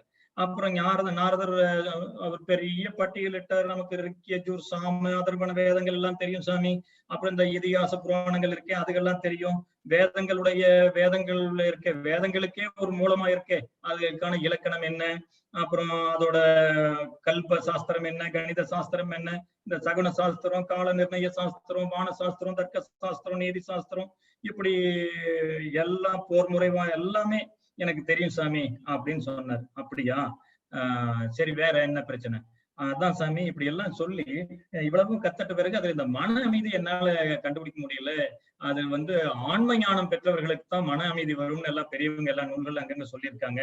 ஆனா அந்த ஆன்ம எவன் ஒருவன் ஆன்மாவை அறிந்து கொள்கிறானோ அவன் தான் இந்த உலக வாழ்க்கையில் வரக்கூடிய துன்பத்தை கடப்பான்னு சொல்லியிருக்காங்க. அந்த ஆன்மாவை பத்தி அறிவு எனக்கு சொல்லுங்க சாமின்னு சொன்ன போது அவர் சொன்னாரு, நீ வந்து வேதங்கள், அதாவது இதிகாசங்கள் பெரியவை என்று இதிகாசங்களை கற்றாய், அதற்கு மேல் உபனிஷத்துக்கள் பெரியவை என்று அதற்கு மேல் அவற்றை கற்றாய், வேதத்தினுடைய உட்பொருளாக விளங்குகிற அத்தனை சாஸ்திரங்களையும் கற்றாய், வேதத்தையும் கற்றாய், ஆனால் இவற்றையெல்லாம் பெரியதொன்று இருக்குதப்பா, அது என்ன நீ பார்க்காம விட்டியே, நீ சொன்னதெல்லாம் ஒரு பட்டியல் போட்டே அதுல நீ சொல்லியிருக்கிறதெல்லாம் பெயர்கள், இதையெல்லாம் விட சொற்கள் பெரியது, வாக்கு பெரியது, இந்த வாக்கை விட இன்னொன்னு பெருசு, அது என்னன்னா அதுதான் இந்த மனசு, உன்னுடைய மனசுக்குள்ள இருக்கிற உன்னுடைய உடம்புக்குள்ள ஓடிட்டு இருக்க உயிர், அந்த உயிரின் விளைவாக வருகிற அந்த மனதுதான் ரொம்ப பெருசு. ஒரு கைக்குள்ள 2 நெல்லிக்காயோ இழந்த பழத்தையோ ஈஸியா அடக்கி வச்சுக்கலாம், அப்படித்தான் மனம்ங்கிற கைப்பிடிக்குள்ள நீ சொன்ன பெயர்கள், நீ பேசுற வாக்கு, இது எல்லாம் எடுத்து அப்படியே அடக்கி வச்சுக்கலாம். இதுதான் இந்த மனதுதான் ஆன்மா. அந்த மனசை முதல்ல நீ நேசிக்கணும், ஏன்னா அந்த மனசுதான் உலகம், அந்த மனசுதான் பிரம்மம், அதனால மனசை நேசிக்கணும் அதுதான் அப்படின்னு சொல்லி நாரதருக்கு மனச சொன்னாரு. மனசுதான் ஆத்மான்னு சொன்னாரு. அந்த ஆத்மாவை பற்றி அறிவதுதான் உன்னுடைய பிரம்மஞானம் என்பதையும் சொன்னார், பிரம்மஞானத்தின் ஒரு பகுதி என்று சொன்னார். அதனால மனதை நேசிப்பாயாக என்று சொன்னார். அதற்கு மேல இன்னொன்னு பெருசு இருக்கு மனசுக்கு மேல, அது என்ன தெரியுமா, அதுதான் சங்கல்பம் செய்வது, அது மனதை விட பெரியது. எப்போ ஒருவன் சங்கல்பம் செய்ய தொடங்குகிறானோ அப்போது அவன் யோசிக்க தொடங்குகிறான் என்று பொருள். அது மனது, அதுதான் மனசு. உடனே பேச ஆரம்பிக்கிறான், மனசுக்குள்ள சங்கல்பம் எண்ணி அதற்கப்புறம் தான் பேச ஆரம்பிக்கிறான். அது வாக்கு, அந்த வாக்கு பெயர் வடிவமா வருது, அதுல மந்திரங்கள் எல்லாம் ஒடுங்கிடுது, மந்திரங்கள்ல கர்மங்கள் எல்லாம் ஒடுங்கிடுன. அதனால சங்கல்பத்தை காட்டிலும் இன்னொன்னு பெருசா இருக்கு, அதை நீ தெரிஞ்சுக்கணும் அப்படின்னு சொல்லிட்டு, மனதை விட சங்கல்பமும், சங்கல்பத்தை விட உயர்ந்த பொருள் என்ன அப்படின்னா இந்த மனதை நிலைநிறுத்துகிற தியானம் பெரியது அப்படின்னு சொன்னார். இந்த தியானத்தை விட இன்னொன்னு பெரியது, அது என்னன்னா இத்தனை தோற்றங்களுக்கும் மூலமான வஸ்துவாக இருக்கிற அந்த விண் என்கிற அந்த நுட்பமான பொருளை பற்றிய அறிவு, அதுதான் விஞ்ஞானம், அது பெருசு. இந்த எல்லாம் விட பெருசு என்ன அப்படின்னா அதுதான் இந்த ஆன்மாவை பற்றிய அறிவு. இந்த ஆன்மாக்கள் எப்படி, இதற்கும் அந்த விண்ணுக்கும் உள்ள தொடர்பு என்ன என்பதை பற்றிய அறிவு, அந்த ஆன்மாவை பற்றிய ஞானம் வந்துவிட்டால் அதுதான் ஆன்ம ஞானம். இந்த ஆன்ம ஞானம் எத்தனை பேர், இந்த ஆன்ம ஞானமும் ஆத்ம பலமும் வந்துவிட்டால் 100 விஞ்ஞானிகளை கூட ஆட்டி படைக்கக்கூடிய அற்புத ஆற்றலை நீ பெறுவாய். துன்பத்தை எல்லாம் துடை தெரிவாய், உன்னுடைய துன்பத்தை மட்டுமல்ல இந்த உலக மக்களுடைய துன்பத்தை எல்லாம் நீ துடை தெரிவாய் என்று சனத்குமாரர் என்கிற மகா யோகி மிகச் சிறப்பாக சொன்னார். அதனாலதான் மேற்கத்திய நாடுகள்ல விஞ்ஞானிகள் மத்தியில பேசுகிற பொழுது எழுந்த கேள்வி, மகரிஷி அவர்களை நோக்கி எழுந்த கேள்வி, மகரிஷி அவர்களே, இவ்வளவு விஷயங்களை நீங்க சொல்றீங்களே, நாங்கெல்லாம் படித்தறியாத, ஆராய்ச்சி செய்து அறியாத பல பொருட்களை நீங்கள் இவ்வளவும் பேசுகிறீர்களே, இவற்றையெல்லாம் எந்த பல்கலைக்கழகத்தில் இருந்து, from which university you learned all these things Swamiji என்று கேட்ட பொழுது அவர் சொன்னார், I learned all these things from the city of universe என்று சொன்னார்கள். அப்படித்தான் இந்த ஆயிரக்கணக்கான விஞ்ஞானவான்களை எல்லாம் அறிவு தெளிவு பெற வைக்க அப்படிப்பட்ட ஆன்ம ஞானியால் தான் முடியும் என்று சொல்லி அந்த ஞானத்தினுடைய உச்சத்தை தொட்டது நம்முடைய மெய்ஞான தத்துவம் என்று கூறி, இந்த ஒரு செய்தி என்னன்னா, வாழ்க்கை ரெண்டு வகையா வாழ்க்கை அப்படியே நடந்துட்டு இருக்கு பொதுவாக. அது ஒன்று இன்பத்தை தேடும் முயற்சியாக இருக்கிறது, இன்னொன்று உண்மையை தேடும் முயற்சியாக இருக்கிறது. பெருவாரியான மக்கள் என்ன செய்யறாங்கன்னா, இன்பத்தை தேடும் முயற்சி தான் வாழ்க்கைன்னு நினைச்சு அதையிலேயே அனுபவிக்கிறாங்க, அதை நோக்கியே ஓடிக்கொண்டிருக்கிறாங்க. ஆனா அதுல பை ப்ராடக்ட்ஸா நிறைய வருது. என்ன வருது? துன்பம், துயரம், தூக்கம், சலிப்பு, வெறுப்பு, இப்படி ஏராளமான அவஸ்தைகள் அதுல பை ப்ராடக்ட்ஸா வந்து சேர்ந்துருது. இடையில கொஞ்சம் கொஞ்சம் இன்பத்தின் சுவை ஒவ்வொரு துளி தேன் மாதிரி வந்து போகுது. அதை பார்த்த உடனே இதாயா நம்ம நோக்கம் கரெக்டா தான் போயிட்டு இருக்குன்னு சொல்லி அந்த முடிவு அவனுக்கு வலுப்பெற்று அப்படிப்பட்ட வாழ்க்கை முறை அப்படி போயிட்டு இருக்கு. ஆனா அதே நேரத்துல இந்த உண்மையை கண்டறியக்கூடிய, உண்மையை நோக்கிய பயணத்துல, உண்மையை தேடுகிற முயற்சியில ஒரு பயணம் போகுது. அந்த பயணத்துல செல்கிறவர்கள் எப்பொழுதும் துன்பமற்ற பெருநிலை, வாழ்வில் எல்லா வளங்களையும் அனுபவிக்கிற பெருநிலை, மனதால் எந்த துன்பமும் இல்லாமல் வாழும் போதே ஒரு சொர்க்க வாழ்க்கை என்று சொல்லத்தக்க அமரத்துவ வாழ்க்கையை பெறுகிற நிலையிலே அவர்கள் உண்மையை தேடி அறிபவர்கள், உண்மையை தேடும் முயற்சிகளை ஈடுபடுகிறவர்கள். பொது சுருக்கமாக சொன்னால் மனவள கலைஞர்கள், முழுமையாக மனவளக்கலை தத்துவத்திலே தங்களை அர்ப்பணித்துக் கொண்டு வாழ்கிற பெருமக்கள் எல்லோரும் அப்படிப்பட்ட அமரத்துவமான வாழ்க்கையை பெற முடியும். ஏனென்றால் அவர்கள் ஞானத்தை வாழ்க்கையோடு இணைத்துக் கொண்டார்கள். ஒவ்வொரு நாளிலும் ஒவ்வொரு நிமிடத்திலும் இந்த ஞானத்தை வாழ்க்கையிலே இணைத்து தங்களை மேம்படுத்தி வாழும் காலத்திலேயே அந்த அமரத்துவ நிலையிலே வாழ்கிற பெருமையை பெற்றவர்களாக இருக்கிறார்கள். அதுதான் மகரிஷி அவர்கள் சொன்னது போல அவர்களால் ஒன்றி புள்ளியிலே ஒடுங்கி நிற்கவும் முடிகிறது. அன்றி விரிந்திட்டால் இந்த சின்ன சின்ன அவஸ்தைகளை எல்லாம் தாண்டி ஆராய்ச்சியோடு, தெய்வீக ஆராய்ச்சியோடு திகழவும் முடிகிறது என்ற உண்மையை நாம் எல்லாம் கண் முன்னால் காண்பதால் இந்த ஞானமும் வாழ்வும் என்பது மகரிஷி அவர்கள் நமக்கெல்லாம் கொடுத்த மிகப்பெரிய அருட்கொடை. அந்த அருட்கொடையை எப்பொழுதும், அந்த ஞானத்தை எப்பொழுதும் மனதிலே தேக்கி வைத்து எப்பொழுதும் ஒவ்வொரு நிமிடமும் அந்த ஞானத்தோடு இயைந்து அரிய ஒரு வாழ்க்கையை, அன்பான வாழ்க்கையை, கருணைமிக்க வாழ்க்கையை வாழ்வோமாக.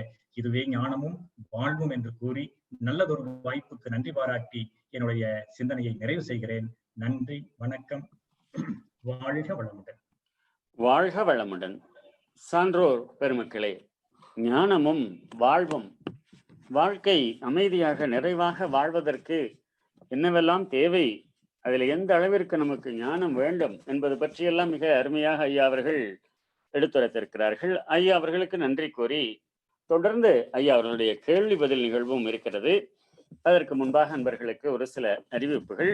அன்பானவர்களே, மகரிஷியின் அரிய வீடியோக்கள், தவங்கள், அன்பொழி மாத இதழ்கள், பேராசிரியர்கள் விவரங்கள் இவைகளை பார்க்கவும் கேட்கவும் கூகுள் பிளே ஸ்டோருக்குள் சென்று anboli.in என்னும் அப்ளிகேஷனை டவுன்லோட் செய்து பயன்பெறலாம். மேலும் குரு காணிக்கை செலுத்த விரும்பும் அன்பர்கள் அன்பொழி ஆப், வேதாத்ரி.edu.in என்னும் இணையதளம் வழியாக குரு காணிக்கைகளை வழங்கலாம். UPI, internet banking, debit card, credit card, international payments போன்ற அனைத்து வழிகளிலும் ஏற்றுக்கொள்ளப்படும். காயகல்பயோகா.edu.in என்னும் இணையதளத்தில் காயகல்ப பயிற்சி கற்றுக்கொள்ளலாம். இப்பயிற்சியை கூகுள் பிளே ஸ்டோரில் உள்ள அப்ளிகேஷன் மூலமாகவும் கற்றுக்கொள்ளலாம். வாழ்க வளமுடன்.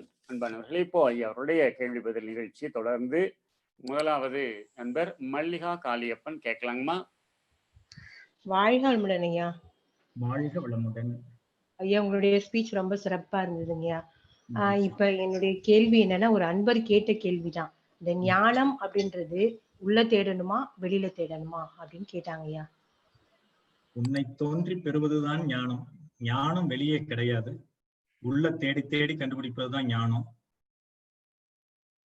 அதற்காகத்தான் அகத்தவம், அதற்கான ஒரு வழிதான் அகத்தவம். அகத்தவம் உள்ளுக்குள் அவரவரால் செய்யப்படுவது. வாழ்க வளமுடன். சூரியகலா கேட்கலாங்க. ஐயா வாழ்க வளமுடன் ஐயா.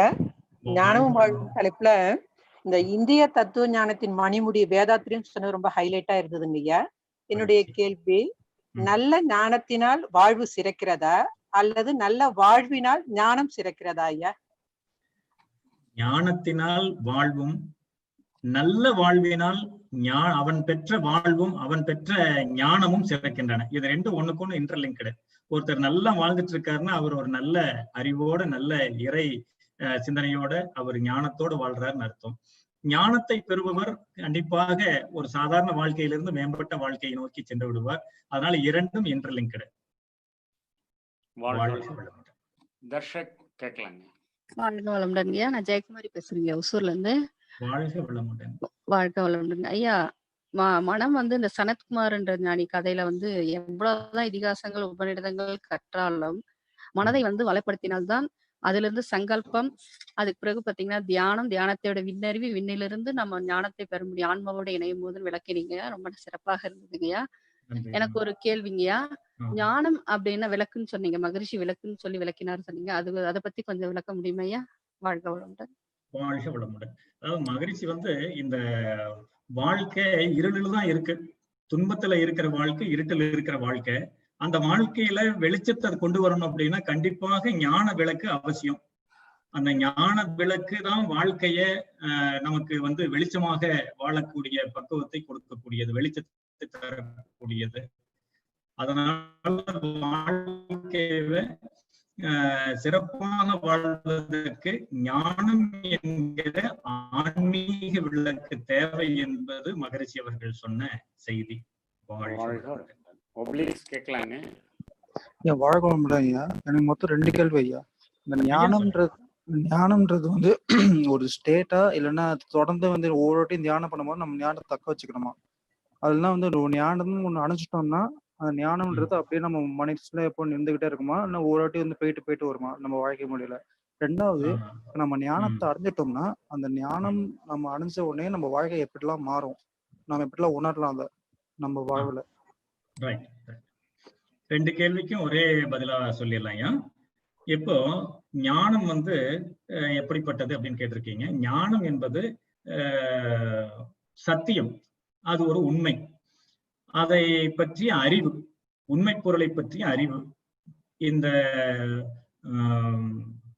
உடல், உயிர், மனம் இதுகளை பற்றிய தெளிவு, இதையெல்லாம் தெரிந்து நான் யார் என்கிற தத்துவத்தில் நிறைவெய்து விட்டால் இந்த உலகம் எல்லாம் வேற, நம்ம வேற அல்ல, உலக மனிதர்கள் எல்லாம் வேற, நம்ம வேற என்கிற உணர்வு நமக்கு வராது.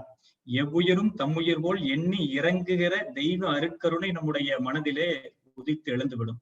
இதுதான் ஞானம். இப்படிப்பட்ட ஞானம் வருகிற பொழுது என்ன விளைவு நமக்கு ஏற்படும் என்று சொன்னால், யாராவது உங்களை டென்ஷன் இடத்திற்கு முயற்சி செய்தால் கூட உங்களுக்கு டென்ஷன் ஆகாது. நடைமுறை வாழ்க்கையில ஞானம் பெற்றவருடைய தன்மை எப்படி வச்சுக்கலாம். யாராலும் உங்களை கோபப்படுத்த முடியாது. உலக துன்பங்கள் எதுவும் உங்களை அணுகவே அணுகாது. எல்லா சூழ்நிலைகளிலும் திடமனதோடும் தீர்க்க தரிசனமான சிந்தனையோடும் உங்களால் இருக்க முடியும். இதுதான் ஞானம் என்பதனுடைய விளைவு. நீங்கள் ஞானம் பெற்றுவிட்டீர்கள் என்பதுடைய விளைவு.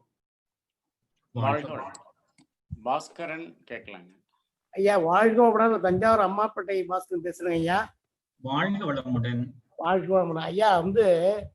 இந்த நிகழ்ச்சி நடத்துற ஆடியாருக்கு நன்றி சொல்லணும். இதுவரையிலும் நாங்க பள்ளிக்கூடத்துல ஏதோ மனப்பாட புத்தகமா அந்த திருவாசகம், பாரதி ஏதோ 1-2 கவிதைகளை படிச்சிருக்கோம். ஆனா அதை மகரிஷியினுடைய வேதாத்திரியத்துல ஒப்பிட்டு பேசும்போது நீ அதெல்லாம் படிக்க முடியல வருத்தம் இருந்தது. ஆனா நீ வேதாத்திரியத்தை பார்த்தாலே உனக்கு உள்நோக்கி சென்றாலே எல்லாம் கிடைக்குங்கிற ஒரு அற்புதமான கருத்துக்களை வழங்கினையா. அதையெல்லாம் படிக்க முடியல, இன்னும் எங்களை ஆவலை தூண்டுகிற கருத்தாக இருந்தது. சிறப்பான கருத்தையா. நன்றி. ஸ்ரீனிவாசன் கேள்வி இருந்தா கேட்கலாங்க. வாழ்க வளமுடன். திருவண்ணாமலையில இருந்து ஸ்ரீனிவாசன் பேசுறேங்கய்யா. சொல்லுங்க ஐயா. ஐயா, மிக அற்புதமா இருந்துச்சுங்கய்யா உங்களுடைய ஸ்பீச். நன்றி. எனக்கு ஒரு சின்ன சந்தேகம் ஐயா. சொல்லுங்க. வேதங்கள், உபனிஷத்துக்கள் ரெண்டுத்துக்கும் பொருள் வேணுங்கய்யா. வேதங்களுடைய தொடர்ச்சியாக வந்தவைதான் உபனிஷத்துக்கள். வேதங்கள் இருக்கக்கூடிய கருத்துக்களை எடுத்து கொஞ்சம் எளிமைப்படுத்த முயற்சி செய்த உபனிஷத்து முனிவர்கள். அந்த வேதங்கள் பல காலத்துல உருவாகிய ரொம்ப மிகப்பெரிய கால நீளத்தில் உருவான வேதங்கள்ல இருந்து கருத்துக்களை வந்து இன்னும் கொஞ்சம் எளிமைப்படுத்தி கொடுக்க உபனிஷத்து முனிவர்கள் முயற்சி செய்தார்கள். அதன் விளைவாக நமக்கு கிடைத்ததுதான் உபனிஷத்துக்கள். ஏராளமான உபனிஷத்துக்கள் இருக்கின்றன, அவற்றில் சிலதான் நம்ம கை கிடைச்சிருக்கு. அந்த உபனிஷத்துக்கள் தான் இப்ப வேத கருத்துக்களுக்கான நுழைவாயில்களாக இன்று நமக்கு திகழ்கின்றன. அப்போ வேதத்துக்கு பொருள் கூறினவர் தான் ஆதிசங்கரர், மத்வர் மற்றும் சொல்லிடுறேங்க. அந்த வரிசை எப்படி வருதுன்னா, வேதங்களுக்கு அடிப்படையாக திகழ்பவை, அதாவது தொடர்ச்சியாக வந்தவை உபனிஷத்துக்கள். இந்த உபனிஷத்துக்கள்லயும் ஒரு சிக்கல் இருந்துச்சு. என்னன்னா, அது பல்வேறு முனிவர்களால், அதுவும் பல்வேறு காலகட்டங்களில் ஈடுபட்டதுனால அதுக்குள்ள கருத்து முரண்பாடுகள் வந்துச்சு. இவற்றையெல்லாம் போக்கணும் அப்படின்னு சொல்லிட்டு பிரம்மசூத்திரம் என்கிற நூல் இவற்றுக்கெல்லாம் தொகுப்பாக பிரம்மசூத்திரம் என்கிற நூலை வந்து பாதராயனர் அப்படிங்கிற ஒரு முனிவர் அவற்றையெல்லாம் எழுதினாரு. அதெல்லாம் ரொம்ப பழைய சொற்கள், ரொம்ப பழைய நெறிமுறைகளா அப்படி இருந்ததுனால அதையெல்லாம் இன்னும் கொஞ்சம் எளிமைப்படுத்தி மக்களுக்கு, நிகழ்கால மக்களுக்கு கொடுக்கணும் அப்படிங்கிற கருணையோட ஆதிசங்கரர் ஒரு வழியை உருவாக்கினார். அதுல இருந்து அதுக்காக ஒரு அர்த்தத்தை சொன்னாரு பிரம்மசூத்திரத்துக்கு. அது வந்து அத்வைதம் என்கிற பொருளிலே வழங்கப்படுகிறது. அதற்கு அடுத்ததாக ராமானுஜர் விசிஷ்டாத்வைதத்தை கொடுத்தாரு. மத்துவாச்சாரியர் துவைதம் என்கிற ஒரு கருத்தியலை கொடுத்தாரு. இதுக்கெல்லாம் மூலமாக விளங்குவது அதுதான் இந்த பிரம்மசூத்திரம் என்கிற நூல். இப்படித்தான் வருது. ஆயுதசங்கருக்கு அப்புறம் உங்களுக்கு அதெல்லாம் மத்ததெல்லாம் தெரியும். வாழ்க வளமுடன். வாழ்க வளமுடன். அருள்நிதி பிரபாகரன். ஐயா வாழ்க வையகம், வாழ்க வளமுடன். கொரோனாவுக்கும் வாழ்க வளமுடன். நம்மள எல்லாரையும் இணைச்சிருக்கு. இப்போ எனக்கு ஒரு சின்ன சந்தேகம் ஐயா.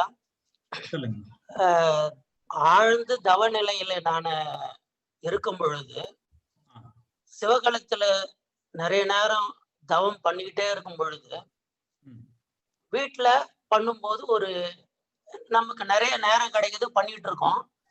அந்த நேரத்துல சிவகலத்துல ஒரு பேரானந்தம் கிடைக்குதையா இருக்கும் பொழுது, அந்த பேரானந்தம் வந்து கொஞ்ச நேரம் தான் என்னால இருக்க முடியுது. அதுக்கப்புறம் மறுபடியும் திரும்பிடுது. அது கொஞ்ச நேரமாவது இருக்கணும்னு ஆசைப்படுறேன். அதுக்கு என்ன செய்யலாம், கொஞ்சம் ஐடியா கொடுங்க ஐயா. வாழ்காலம் அது இயற்கைதான் அப்படின்னு மகரிஷி சொல்றாரு. கொஞ்ச நேரம் இருக்க முடிஞ்சாலே உங்களுக்கு அது பெரிய வெற்றி தான். அந்த நிலைக்கு பேரும் மனம் ஏகாந்த நிலையில வந்து அது நிற்குது அப்படிங்கிற ஒரு பயிற்சி மனசுக்கு வந்துருச்சு. அதை கொஞ்சம் கொஞ்சமா விரிவுபடுத்த முடியும். அதற்கு வந்து மனசு வந்து உடனடியாக அந்த புறப்பொருட்கள் மேல செல்ல ஆரம்பிக்கிற பொழுது உடனடியாக அந்த இடத்துல எண்ணத்துல விழிப்பு ஏற்பட்டு நம்ம வந்து மிக உயர்ந்த பயிற்சியில தியானத்துல இருக்கிறோம், நம்ம இப்படி வரக்கூடாது அப்படின்னு மனசுக்கு நம்ம ஒரு சங்கல்பத்தை போட்டு அதை வச்சிருக்கணும். அப்படி இந்த பக்கம் வரும்போது உடனடியாக இது வேண்டாம், இந்த எண்ணம் வேண்டாம் அப்படின்னு சொல்லிட்டு மீண்டும் அதை கொண்டு போய் சிவகணத்திலேயே நம்ம விட்டுறணும். அப்படி ஐக்கியப்படுத்தி ஒரு நல்ல காலம், அதாவது நீங்க ஒரு 2 நிமிஷம் தொடர்ந்து இருக்க முடியுது அல்லது அப்படின்னா அதை கொஞ்சம் கொஞ்சமா அதிகரித்து கொஞ்சம் நேரத்தை அதிகப்படுத்திக்கலாம் அப்படிங்கறத மாதிரி சொல்லியிருக்காருமா. விழிப்பு நிலைதான் வேண்டும். வாழ்க வளமுடன். துரைசாமியை கேட்கலாம். வாழ்க வளமுடன். ஈரோட்ல இருந்து துரைசாமி பேசுறேங்க ஐயா.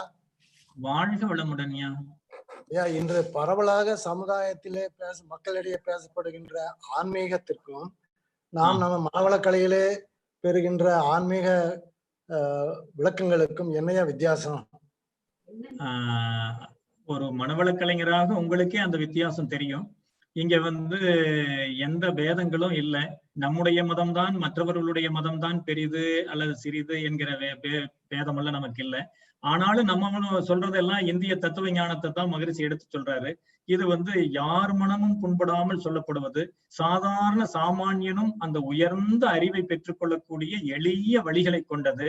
இதுதான் ஒவ்வொருவரும் பின்பற்றக்கூடிய அளவுக்கு இருக்கக்கூடிய ஒரு ஆன்மீக பயிற்சியாக விளங்குவது. அதனாலதான் இது வந்து ஆன்மீக கல்வி நிறுவனமாக இப்பொழுது மறுமலர்ச்சி பெற்றிருக்கிறது இந்த காலத்துல. இது வந்து எல்லா மனிதர்களுக்கும் இந்த கல்வி செல்லணும். இப்போ ஒவ்வொரு கடவுள்களுக்கும் ஒவ்வொரு பாட்டு வச்சிருக்கிறோம், ஒவ்வொரு கடவுள்களுக்கும் ஒவ்வொரு விதமான கோயில்கள் வச்சிருக்கிறோம்.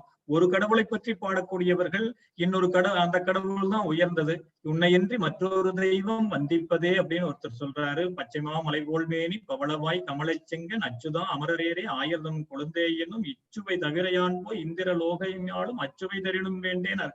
அப்போ அப்படி ஒவ்வொருத்தரும் ஒவ்வொரு விதமான கடவுள்களுக்கு உயர்ந்த ஒரு சிறப்பை கொடுத்திருக்காங்க.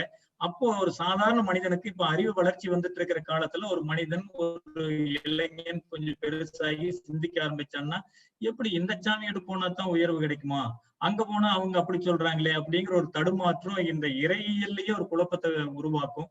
அப்படிப்பட்ட எந்த தடுமாற்றங்களும் இல்லாமல் எல்லாவற்றையும் உள்வாங்கிக் கொண்டு, சைவமாக இருந்தாலும் வைணவமாக இருந்தாலும் சாக்தம், காணபத்தியம், கௌமாரம், இன்னும் பௌத்தம், கிறித்தவம், இஸ்லாமியம் எல்லாவற்றினுடைய சிறப்புகளையும் உள்வாங்கிக் கொண்டு உலகத்திலே ஒரு ஞான பரம்பரை முகிழ்த்தெழுந்திருக்கிறது என்று சொன்னால் அதுதான் வேதாத்திரியம். அதுல இணைந்து கொண்டால் எல்லா மதம் உங்களுக்குள் இருக்குதுன்னு அர்த்தம். அதனால இதுல மத வேறுபாடு நம்ம கிட்ட இல்லை.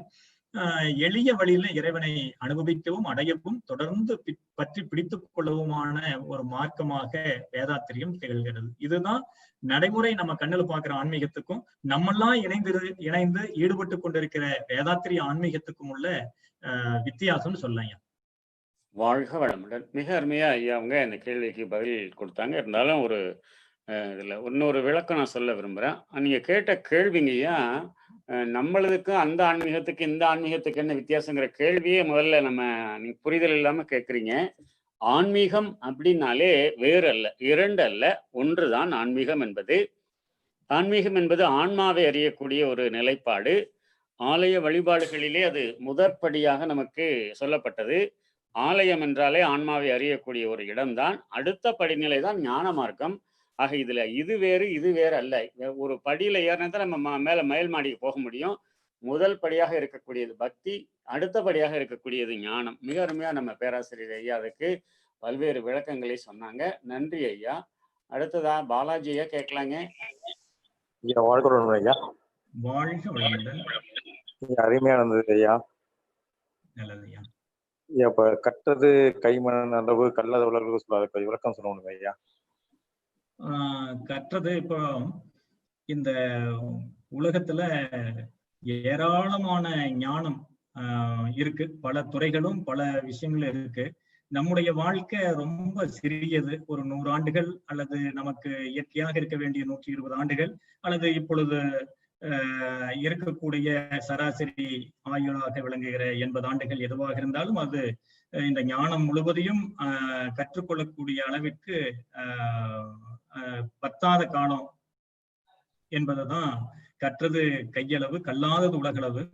அதே நேரத்துல நம்ம இதுவரைக்கும் நம்ம என்ன கற்றிருக்கிறோம், நீங்கள் ஒரு 30 வயதோ 40ஓ 50ஓ எதில் இருந்தாலும் இந்த 50 ஆண்டு காலத்தில் என்ன அப்படின்னு பார்த்தா, நம்ம சாதாரணமாக வாழ்க்கையில உண்டு உறங்கி இப்படியே காலத்தை கழிச்சிட்டோம். அதனால நம்ம கற்றிருப்பது இந்த ஆன்மீகத்துக்காக, ஆன்ம முன்னேற்றத்துக்காக நம்ம கற்றிருப்பது எவ்வளவுன்னு பார்த்தா அது கையளவு தான். நம்ம கல்லாமல் விட்டு விட்டது உலகளவு.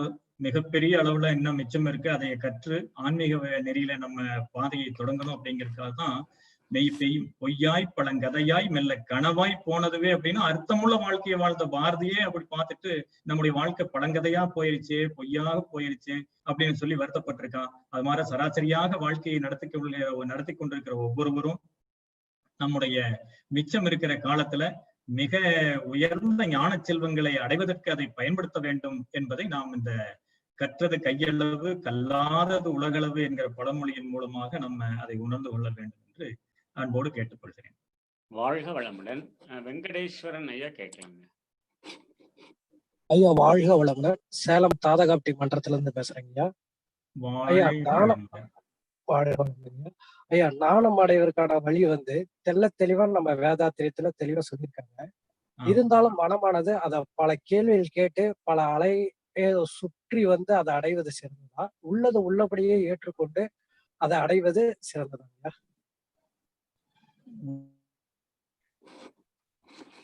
ஹலோ ஐயா, இணைப்புல இருக்கீங்களா? ஐயா வாழ்க வளமுடன். சேலம் மன்றத்துல இருந்து பேசுறேங்க ஐயா. ஐயா திருநாக்கரசியா வாழ்க வளமுடன். திருநாக்கரசியா இணைப்பிலிருந்து விலகிட்டீங்களா, இருக்கீங்களா? ஹலோ வாழ்க வளமுடன். சேலம் தாதகாப்டி மன்றத்துல இருந்து பேசுறேங்க. திருநாக்கரசியா பேசுங்க. கேக்குதுங்களா ஐயா அவங்க கேட்ட கேள்வி? ஹலோ திருநாக்கரசே இணைப்பில் இருக்கீங்களா? வாழ்க வளமுடன்.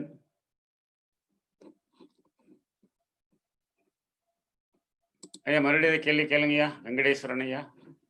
ஐயா வாழ்க வளமுடன். நாணம் அடைவதற்கான சிறந்த வழி நம்ம வேதாத்தியத்துல நல்ல தெளிவா சொல்லிக்காங்க ஐயா.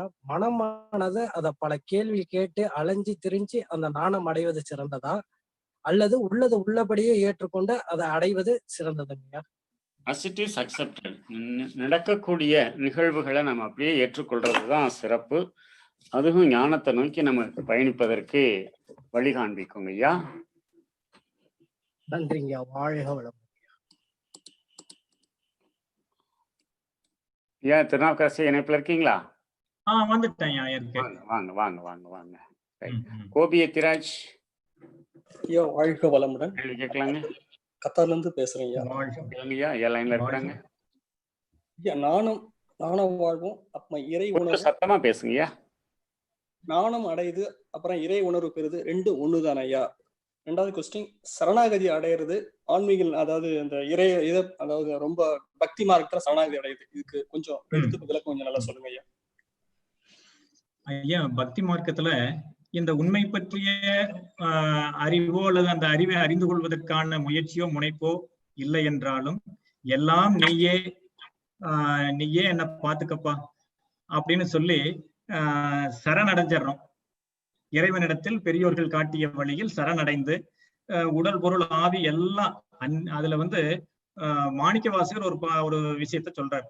அன்றே எந்தன் ஆவியும் உடலும் உடைமை எல்லாமும் குன்றே அணையான் என்னை ஆட்கொண்ட போதே கொண்டிலையோ, இன்றோர் இடையூர் எமக்குண்டோ எந்தோள் முக்கன் எம்மானே, நன்றே செய்வாய் பிழை செய்வாய் நாமோ அதற்கு நாயகமே என்று எல்லாம் உன்னுடைய வசம், என்னுடைய உடல் பொருள் ஆவி மக்கள் எல்லாம் செல்வம் எல்லாம் உன்னுடையது, அவற்றிற்கு ஏதாவது ஊர் நேர்ந்தால் நான் துன்பப்பட மாட்டேன், என்ன எல்லாத்தையும் உன்னுடைய வருஷம் நான் சரணடைஞ்சிட்டேன், சரணாகதி அடைஞ்சிட்டேன், அதனால நான் உன்னை சரணடைஞ்ச அதே நேரத்துல என்னுடைய பொருட்கள் எல்லாமே உன்னுடையதாகிறது, அவற்றிற்கு ஏதாவது ஒரு குறை வந்தால் அது என்னை துன்பப்படுத்தாது, அது உன்னைத்தான் துன்பப்படுத்தும் அப்படின்னு சொல்லி சரணடைவது அது ஒரு வழி.